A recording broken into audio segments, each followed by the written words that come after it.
Magandang araw sa ating lahat.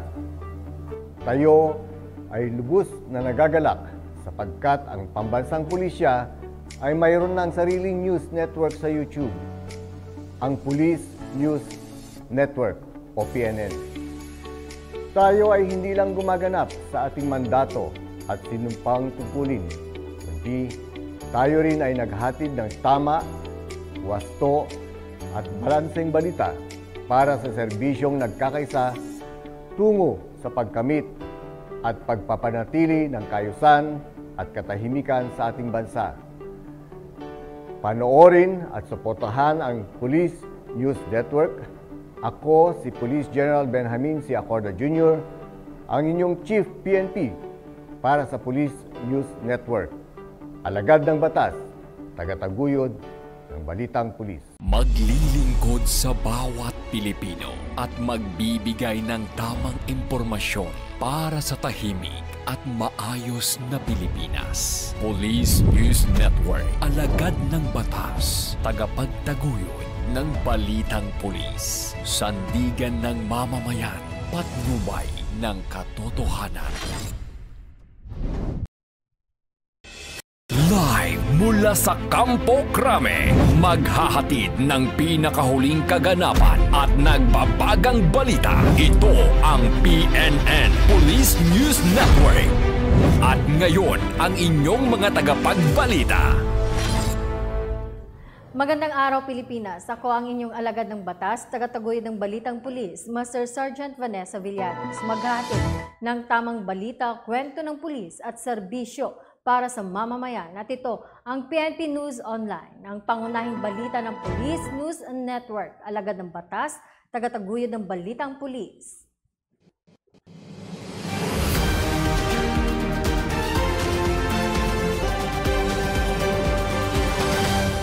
Ngayon ay araw ng Sabado at narito ang mga balitang nakalap ng ating mga PNN correspondents sa loob ng linggong ito.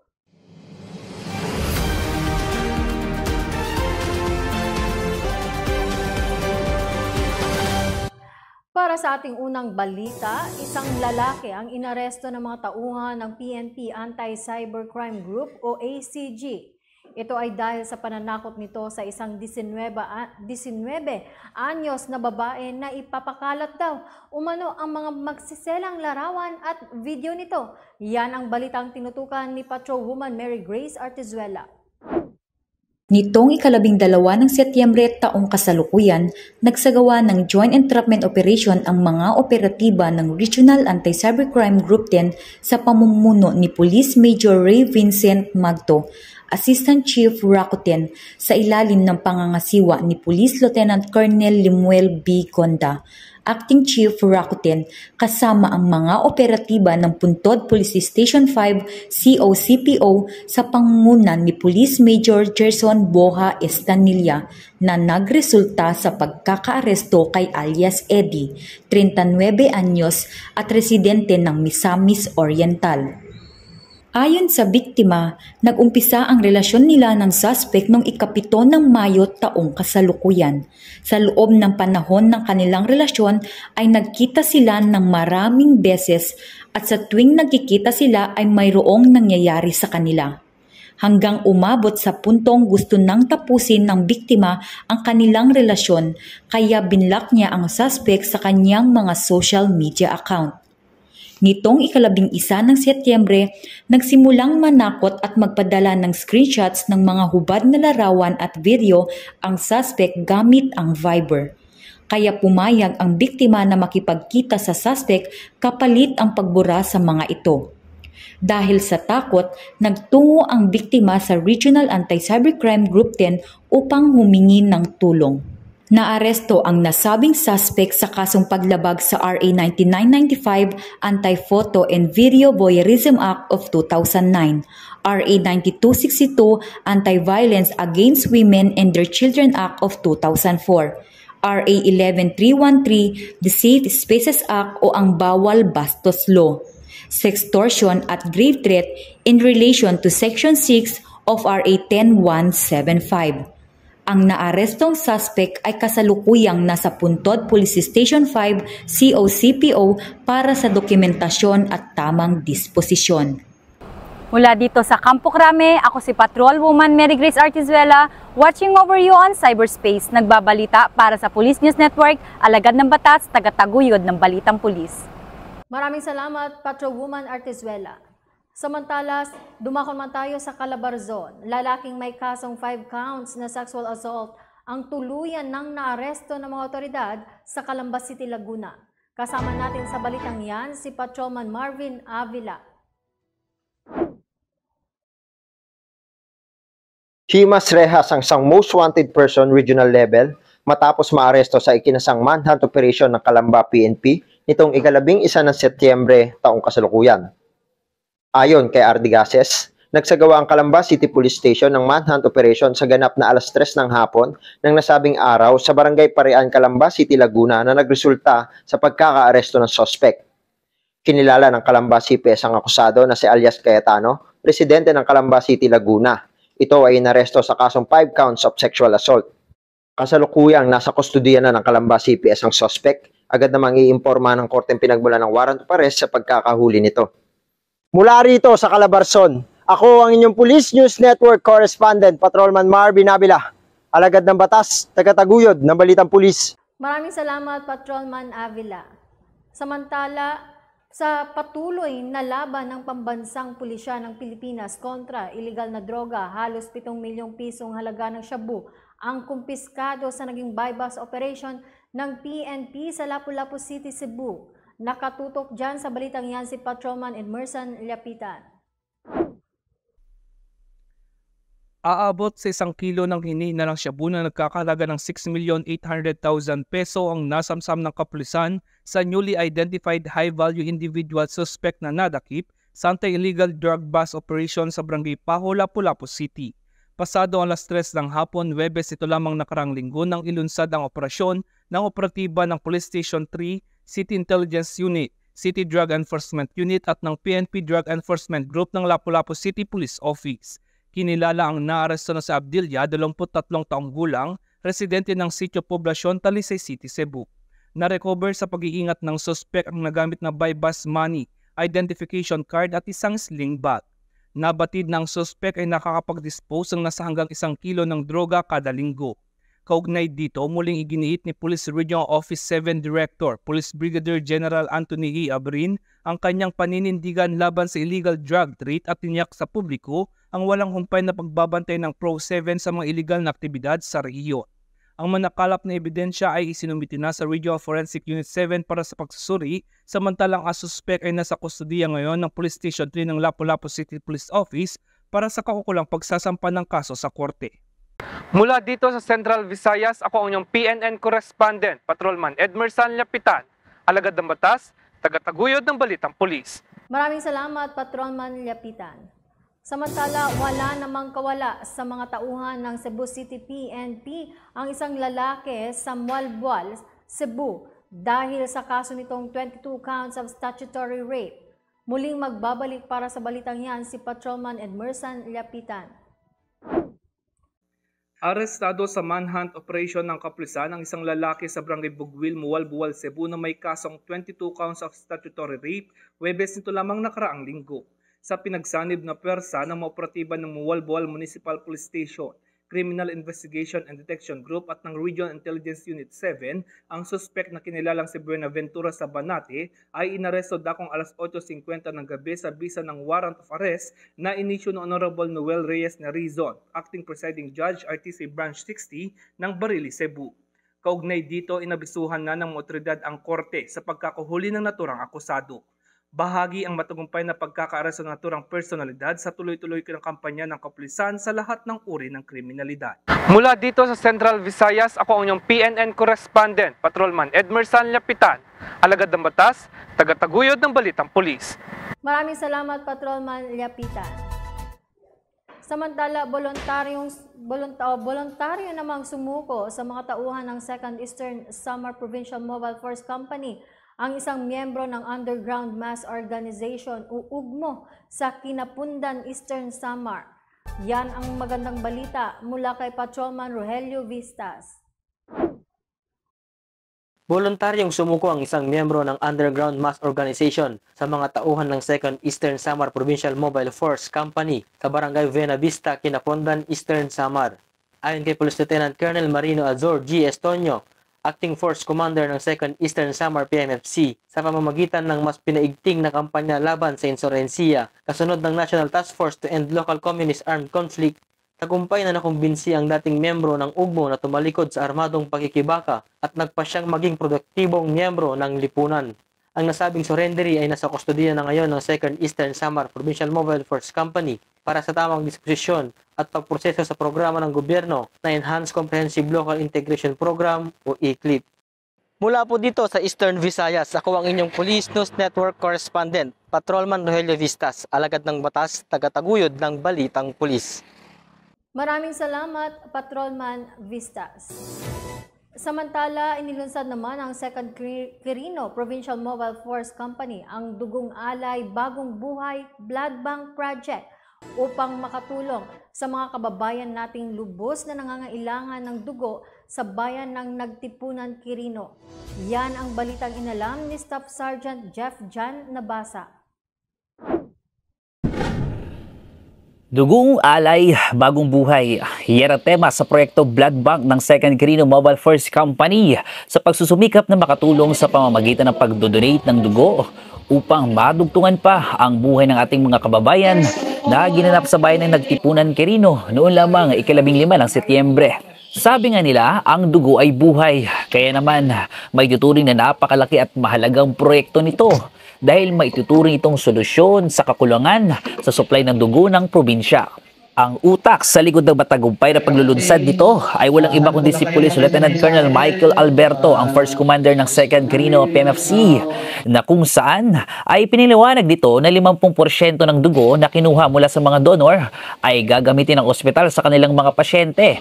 At ang natitirang 50% ay gagamitin naman para sa kababayan mula sa munisipalidad ng Nagtipunan at Mandela, Quirino nang walang bayad.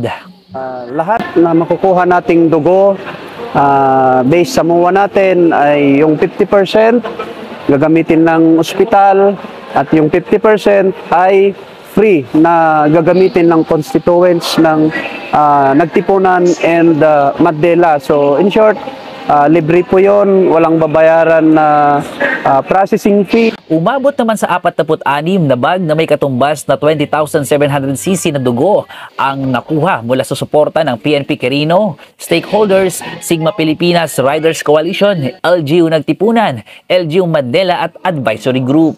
Yung need natin sa dugo, lalo-lalo na sa ating mga kababayan na talagang hirap maghagilap ng dugo, pupunta pa ng Biskaya, ng Isabela, kung minsan walang mahanapang dugo. Pero ngayon, dahil sa programang ito ng 2nd PMFC at sa tulong na rin at in the participation ng ating Quirino Provincial Medical Center, ay malaking bagay upang hindi na kailangang maghanap pa sa ibang probinsya. Malaki naman ang pasasalamat ng mga punong lungsod. Anila, buo ang kanilang suporta sa 2nd Quirino PMFC Best Practice na Dugong Alay Bagong Buhay Blood Bank Project. Lalo pat makikinabang dito ay ang kanilang mga constituents. Samantala, ipinabot naman ni Police Colonel Agosto P. Bayubay, ang Provincial Director, ang kanyang taus-pusong pasasalamat sa lahat ng dumalo at suporta sa nasabing aktibidad. Lahat ng maiipon na dugo ay gagamitin ng mga Quirinians nang walang bayad sa pagtalima na dugtungan pa at pagsagip ng mga buhay ng mga pasyente, partikular ang mga kababayan nating nangangailangan ng blood donor. Mula rito sa lalawigan ng Quirino, nagbabalita ang inyong Police News Network Correspondent, Police Staff Sergeant Jeff Jan Nabasa, alagad ng batas tagataguyod ng Balitang Pulis. Maraming salamat, Staff Sergeant Nabasa. Samantala, halos 3 milyong pisong halaga din ng shabu ang nasabat sa matagumpay na buy-bust operation ng mga tauhan ng Taguig PNP. Maliban dyan, ay arestado rin ang 2 high-value individual sa nasabing operasyon. Kasama natin sa balitang yan si Patrolwoman Reyna Joyce Dalire. Dalawang high-value individual ang arestado ng Taguig City Police Station sa pangunguna ni Police Colonel Robert Baisa, Chief of Police, matapos ang matagumpay na drug buy bust operation alas 5 ng hapon sa mismong likod ng moske sa barangay New Lower Bikutan, Taguig City. Nangyari ang pag-aresto sa mga ito nang magsumbong ang mismong nahuli ng mga operatiba kaugnay din sa illegal na droga noong nakaraang linggo ukol sa mga nagbebenta ng shabu. Last week, we arrested a suspect in Santa Ana. Then from there, nagbigay siya ng information about nga dito sa mga tao na to. Umaayaw na siya sa hanap buhay na ganito. And he was forced to, parang naging career siya. Kinilala ang mga naaresto na sina alias Empoy, 54 anyos, at si alias Meki, 42 anyos. Matapos ang ikinasang operasyon, nasabat ang 8 pakete na tig 50 grams at isang maliit na pakete ng hinihinalang shabu na may kabuuang bigat na 427.92 grams na may standard drug price na 2,909,856 pesos. 1,000 pera bilang buy bust money, 50 na tig 1,000 piso bilang budol money at isang lagayan. Napag-alaman din na dati na ring nahuli ang mga ito dahil din sa kinasasangkutan nilang iligal na droga. Inaalam pa ng mga pulisya kung saan kinukuha at binabagsak ng mga suspek ang mga nasabat na ebidensya. Patuloy pa rin ang pagtugis ng Taguig PNP sa mga sumasangkot sa paggagamit at pagbebenta ng iligal na droga sa nasasakupan. Yung Taguig City Police Station ay continuous naman ang operation natin ng drugs dito. Well, in fact, may mga kasabay na huli ito na through our regular patrolling, yung galugad, yung mga chance upan natin ng mga sa checkpoints, diyan nakakakuha rin tayo. Yung Oplansita, nakakakuha rin tayo.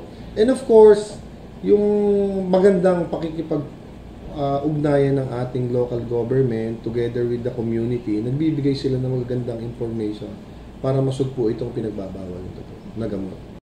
Nakakulong ngayon ang mga suspek dito sa custodial facility ng Taguig City Police Station na nahaharap sa kasong paglabag sa RA 9165 o ang Comprehensive Dangerous Drugs Act of 2002.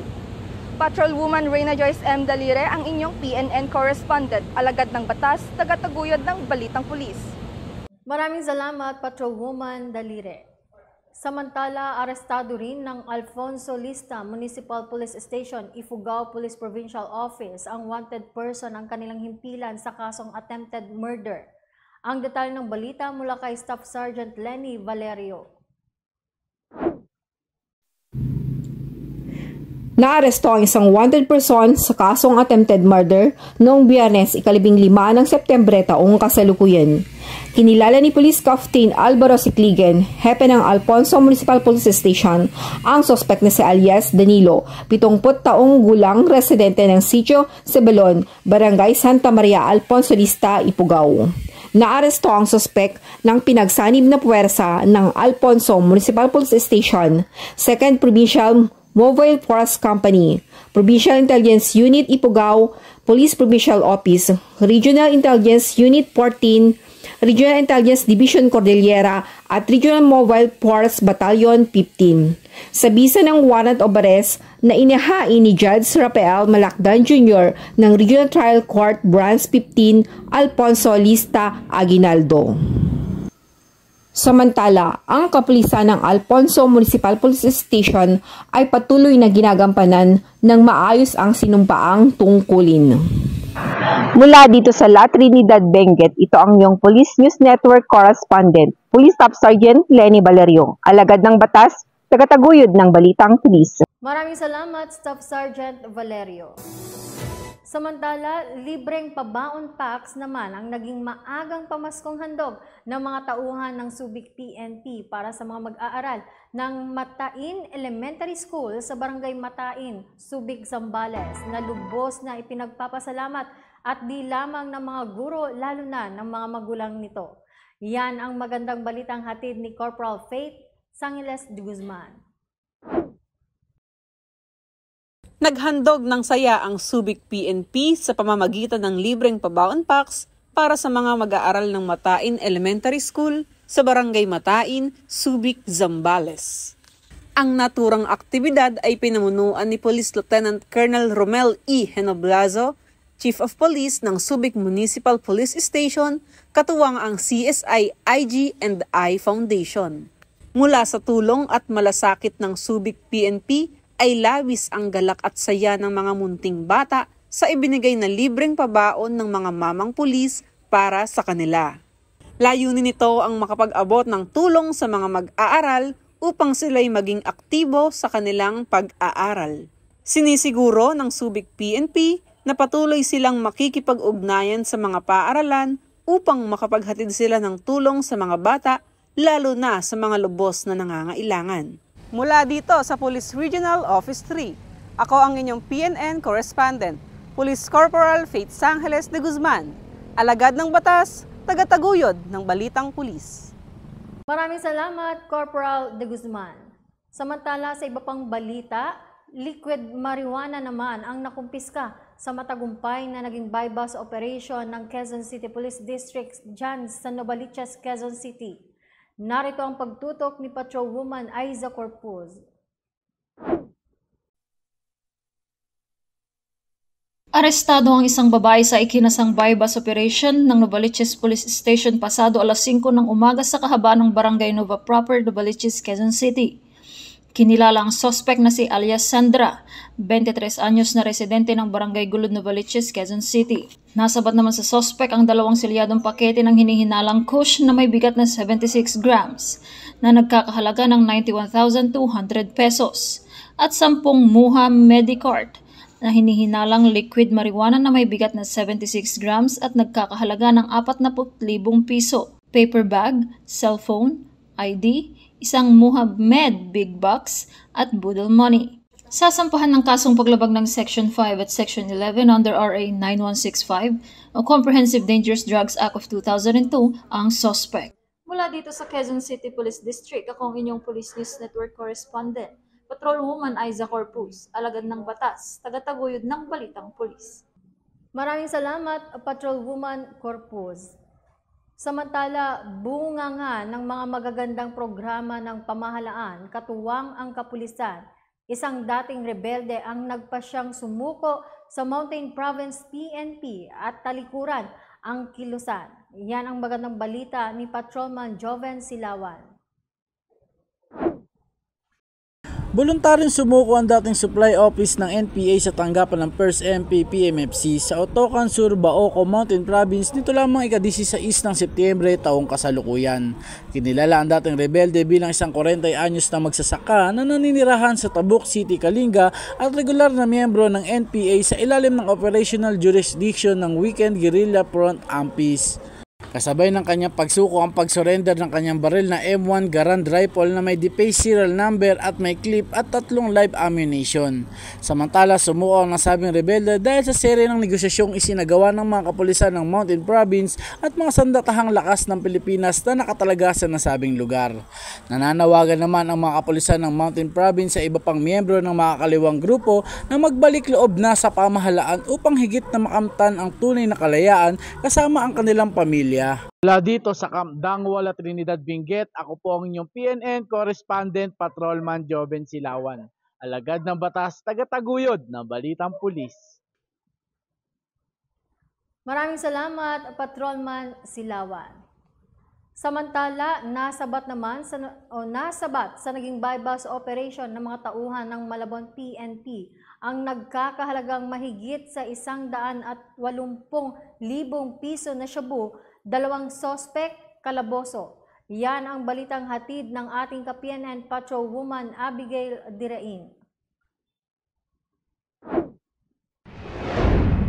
Umabot sa mahigit 183,000 pesos na halaga ng shabu ang nasabat sa 2 suspect na kinilalang sina Ariel Santos alias Aying, 31 taong gulang at Jacqueline Marquez alias Xerox, 30 taong gulang sa ikinasang buy-bust operation ng mga operatiba ng Malabon City Police Station. Nakumpiska sa mga suspect ang 6 na pakete ng iligal na droga na nagkakahalaga ng 183,600 pesos, isang piraso ng tunay na 500 peso na ginamit bilang buy-bust money at isang blue coin pouch. Mahaharap naman ang mga suspect sa kasong paglabag sa RA 9165 o Comprehensive Dangerous Drugs Act of 2002 na kasalukuyan ding nakakulong sa nasabing istasyon. Mula dito sa Malabon City, ako po ang inyong Police News Network Correspondent, Patrolwoman Abigail Dirain, alagad ng batas, tagataguyod ng Balitang Pulis. Maraming salamat, Patrolwoman Dirain. Samantala, isang suspect ngayon ang arestado dahil sa online child sexual exploitation. At ang mga naging biktima nito, nasagip. Yan ang balitang inalam ni Patrolwoman Sana Rose Luna. Arestado ang isang babaeng suspect sa isinagawang entrapment and rescue operation sa Navotas City ng mga operatiba ng Women and Children Protection Center o WCPC nitong nagdaang linggo. Nasagip naman sa sexual na pang-aabuso ang 4 na biktima na pawang minor de edad na ladlad niyang binubugaw sa mga parokyano kapalit ng pera. Sa pamumuno ni Police Colonel Portia B. Manalad, hepe ng WCPC, kasama ang Luzon Field Unit sa pangunguna ni Police Lieutenant Colonel Lucrecio Rodrigueza Jr., ay kaagad na nagsagawa ng investigasyon sa naganap na sexual na pagbebenta at nagresulta sa matagumpay na pagka-rescue ng 4 na minor de edad na biktima. Nasa kustudiya ngayon ng PNP WCPC ang naturang suspect para sa karagdagang investigasyon, habang ang mga biktima naman ay nasa pangangalaga na ng DSWD. Huwag mag-atubiling magsumbong sa tanggapan ng WCPC kaugnay ng ganitong aktibidad gaya ng online sexual abuse and exploitation of children na may kaparusahang habang buhay na pagkakabilanggo. At kung may nais kayong isumbong kay Aling Pulis, maaari kayong tumawag o mag-chat sa aming WCPC helpline. Mula rito sa PNP Women and Children Protection Center, ako ang inyong Aling Pulis PNN Correspondent Patrolwoman Sana Rose Luna, alagad ng batas, tagataguyod ng Balitang Pulis. Maraming salamat, Patrolwoman Luna. Samantala, isang binatilyo din ang arestado ngayon sa naging buy-bust operation ng kapulisan dyan sa Cebu City. Droga, baril at granada, kumpiskado. Patrolman Edmerson Lapitan, ibalita mo. Kulong 19 na anyos na lalaki sa Cebu City makarang makumpiskahan ng iligal na droga, baril at granada sa buy-bust operation ng Police Station 3 ng Cebu City Police Office noong Biyernes. Kinilala ni Police Major Efren de la Cruz Diaz Jr., Station Commander, ang naaresto na si Justin, residente ng Barangay Tejero, Cebu City. Sa report ng Police Station 3, alas 2:10 ng madaling araw nang maarestang suspect sa sitio Doña Pepang ng naturang barangay. Nakumpiska sa pag-iingat nito ang tinatayang nasa 20 gramo ng hinihinalang shabu na may standard drug price na 136,000 peso, isang unit ng 38 revolver, isang hand grenade, 3 live ammunition, isang sling bag at buy-bust money. Agad naman na dinala ang manakalap na ebidensya sa Cebu City Forensic Unit para sa pagsusuri. Naharap sa paglabag sa Comprehensive Dangerous Drugs Act at Comprehensive Firearms and Ammunition Regulation Act ang suspect in relation to Comelec Canbat. Mula dito sa Cebu City Police Office, ako ang inyong Police News Network Correspondent, Patrolman Edmerson Lapitan, alagad ng batas, tagataguyod ng Balitang Pulis. Maraming salamat, Patrolman Lapitan.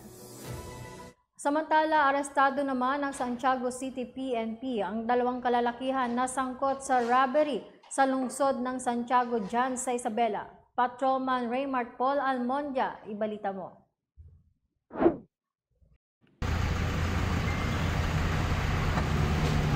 Dalawang kalalakihan na sangkot sa robbery ang naaresto ng PNP Santiago sa isang gasolinahan na matatagpuan sa Provincial Road Purok 1, Sagana, Santiago City.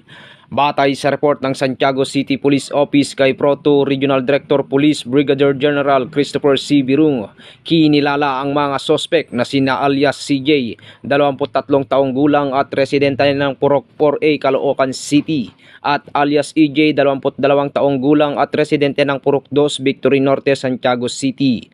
Matagumpay na nadakip ang mga sospek sa pamamagitan ng agarang pagresponde ng kapulisan sa pinangyarihan ng insidente pagkatapos mag-report ng biktimang si Araceli Brillo, 52 taong gulang at residente ng Santiago City sa himpilan ng Police Station 4 ng naturang syudad. Na-recover sa mga sospek ang 12 iba't ibang identification cards ng may iba't ibang pangalan ng register owner ng motorsiklo. Pera na nagkakahalaga ng 510 pesos, 2 ORCR ng motor, 4 na pitaka, tig isang shoulder bag at sling bag na naglalaman ng iba't ibang resibo ng isang unregistered motorcycle na walang nakalagay na pangalan. Sa ngayon, ang mga sospek at mga na-recover na ebidensya ay nasa kustodiyan ng Santiago City Police Office para sa dokumentasyon at mahaharap sa kasong paglabag sa Article 293 ng Revised Penal Code.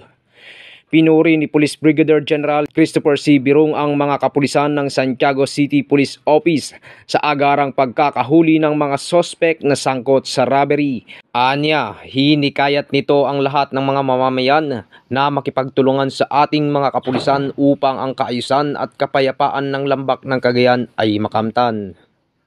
Mula dito sa Lambak ng Cagayan, ako ang inyong Police News Network Correspondent, Patrolman Raymart Paul Almondia. Alagad ng batas, tagataguyod ng balitang pulis. Maraming salamat, Patrolman Almondia. Samantala, arestado naman ang 3 sospek sa kasong paglabag sa Ecological Solid Waste Management Act of 2000. Yan ang sinubaybayan ni Patrolman Arzan Joy Walog. Naaresto ang 3 suspect sa Batasan Hills, Quezon City. Nito lamang 11 ng Setyembre taong kasalukuyan, araw ng Lunes, sa kasong paglabag na Ecological Solid Waste Management Act of 2002, Section 48 of Republic Act 9003 na may narekomendang piyansang 3,000 pesos. Ang mga nadakip na individual ay kinilalang sina alias Edison, 36 na taong gulang, alias Gomar, 38 taong gulang, alias Arnel, 28 anyos at isang construction worker, at mga pawang residente ng Batasan Hills, Quezon City. Sa bisa ng warrant of arrest na inihain ng Metropolitan Trial Court, Branch 36, Quezon City, na nilagdaan naman ni Honorable Maria Elena Cecilia Escalante, presiding judge. Ang mga akusado ay matagumpay na naaresto ng pinagsanib puwersa mga operatiba ng Warrant and Subpoena Section ng Batasan Police Station at ng 5th Mobile Force Company Forward Base ng NCRPO. Pansamantala, sila ay nasa kustodiya ng Batasan Police Station para sa wastong disposisyon. Mula sa tanggapan ng RMFB NCRPO, ako po ang inyong Police News Network Correspondent, Patrolwoman Arzan Joy Walog. Alagad ng batas, tagataguyod mong galitang pulis. Maraming salamat, Patrolwoman Walog. Samantala, isang drug den naman sa Tacloban City ang nabuwag matapos salakayin ng mga tauhan ng PNP at ng PDEA 8 na nagresulta rin sa pagkakaaresto sa 4 na drug personality ng Tacloban City. Patrolwoman Sherry Ann Masi sa report. Arestado ang 4 na drug personality at nabuwag ang isang drug den sa ikinasang anti-illegal drugs operation ng mga operatiba sa Barangay 69 Anibong, Tacloban City. Kinilala ang mga suspek na sina Joel, Roland, Jose at Rolando, pawang mga residente ng nasabing lugar. Bandang 3:31 ng hapon nang maaresto ang mga suspek ng pinagsamang tauhan ng Tacloban City Police Office, City Drug Enforcement Unit at PDEA 8 matapos mahuli sa akto ng pagbebenta ng hinihinalang shabu sa nagpanggap na pusher buyer ng mga operatiba. Nakumpiska sa mga suspek ang 11 gramo ng hinihinalang shabu na may estimated value na 74,800 pesos, isang perasong 500 peso bill bilang buy-bus money, 2 unit cellular phone at iba pang drugs paraphernalia.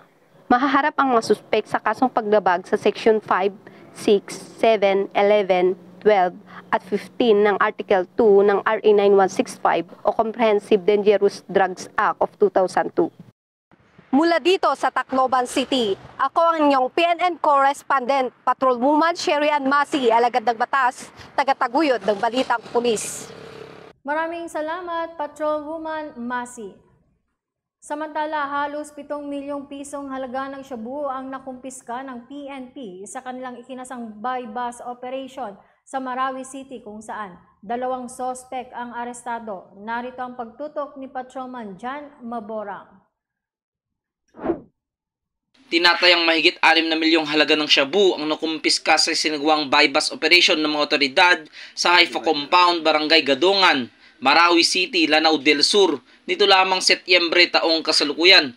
Kinilala ni Police Colonel Robert Daculan, Provincial Director ng Lanao del Sur Police Provincial Office, ang mga naresto na sina Rajib Sulaiman Kayugan alias Mosep at Norain Antogunda. Nakumpiska mula sa mga suspect ang 1 kilo at 25 gramong hinihinalang shabu na nagkakalaga ng 6,970,000 piso, buy-bust money, 1 Toyota Fortuner, 1 Toyota Hilux.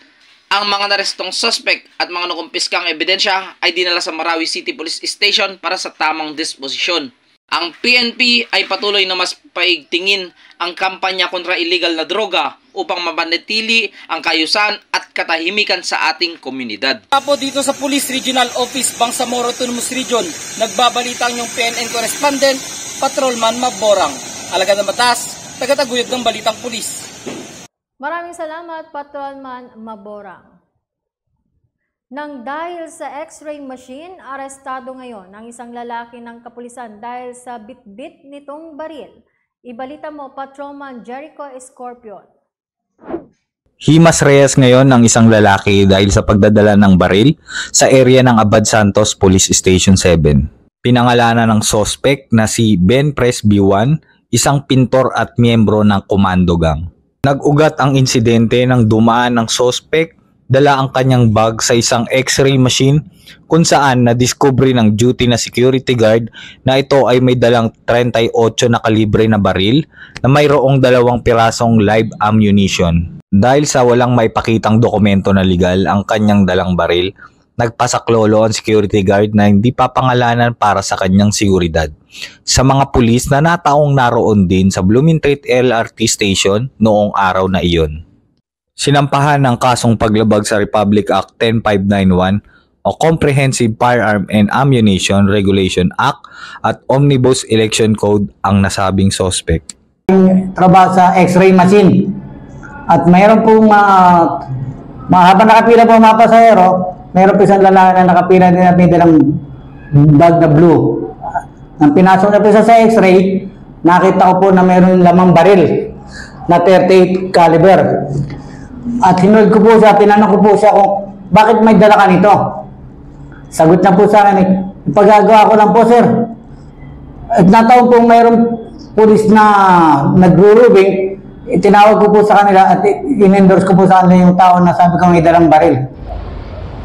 Mula dito sa Jose Abad Santos Police Station, ako si Patrolman Jericho Escorpion, ang inyong PNN correspondent, alagad ng batas, tagataguyod ng balitang pulis.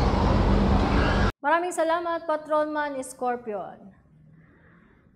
Samantala, dahil sa iligal na paloteng, arestado ngayon ng kapulisan ang isang ginang sa Parañaque City. Yan ang balitang sinubaybayan ni PNN Patrolwoman Reyna Joyce Dalire.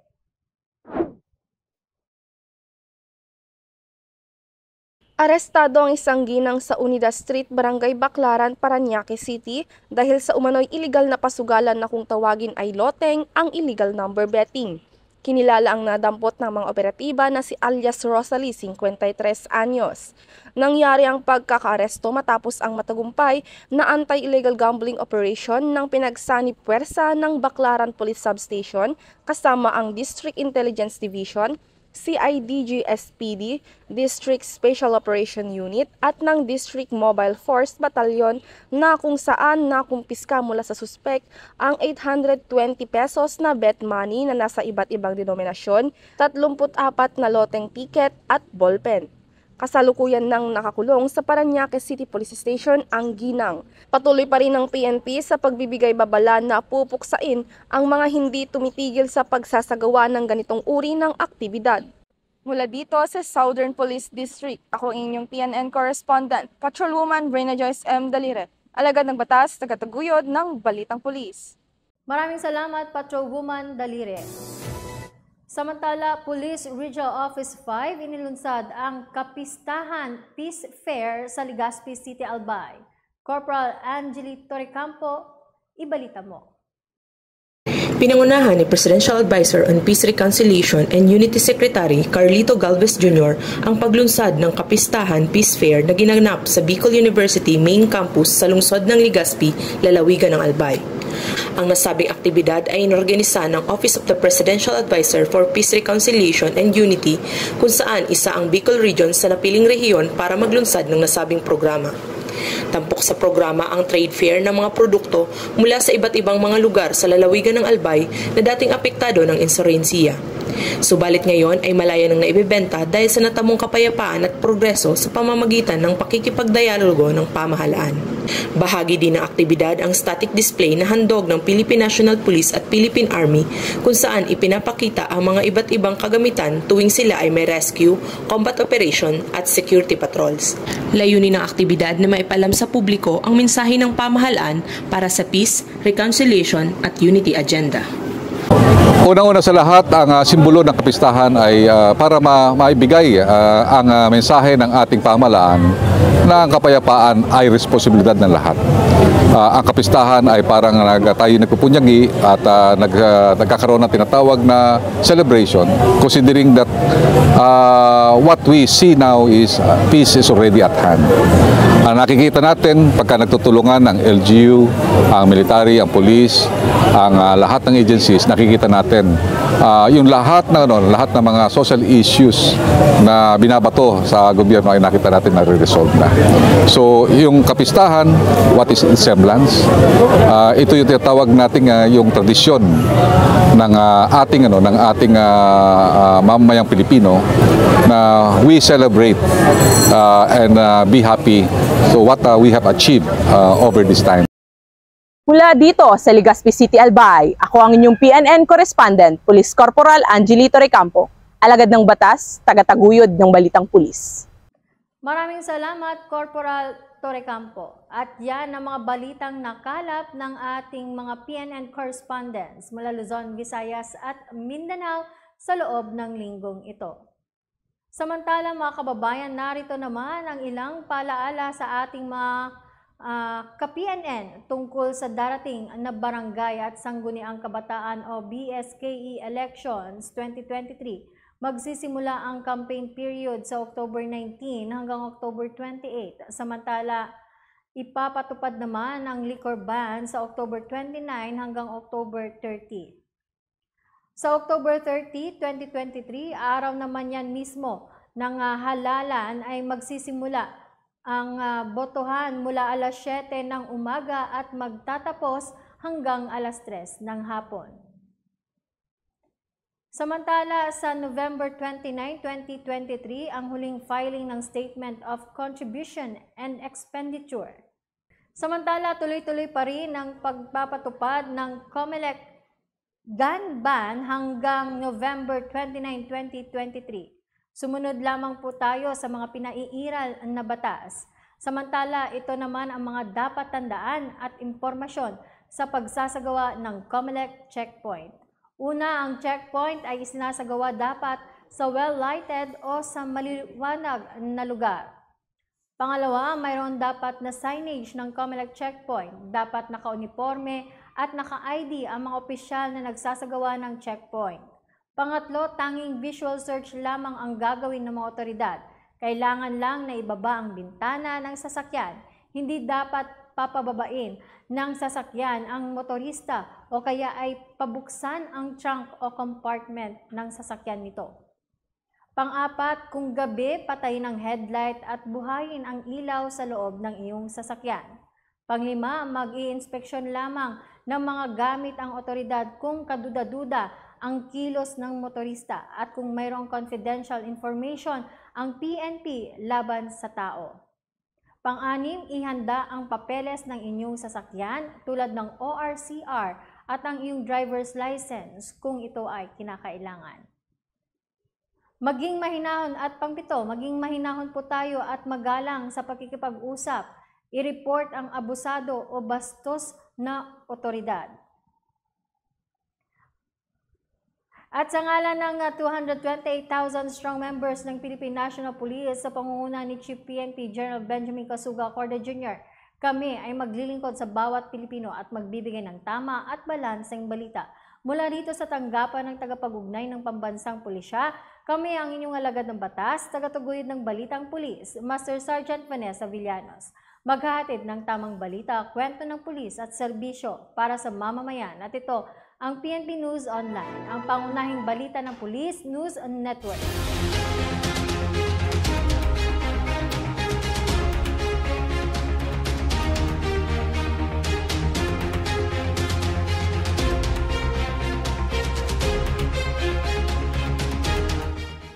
Police News Network, alagad ng batas, tagapagtaguyod ng balitang pulis.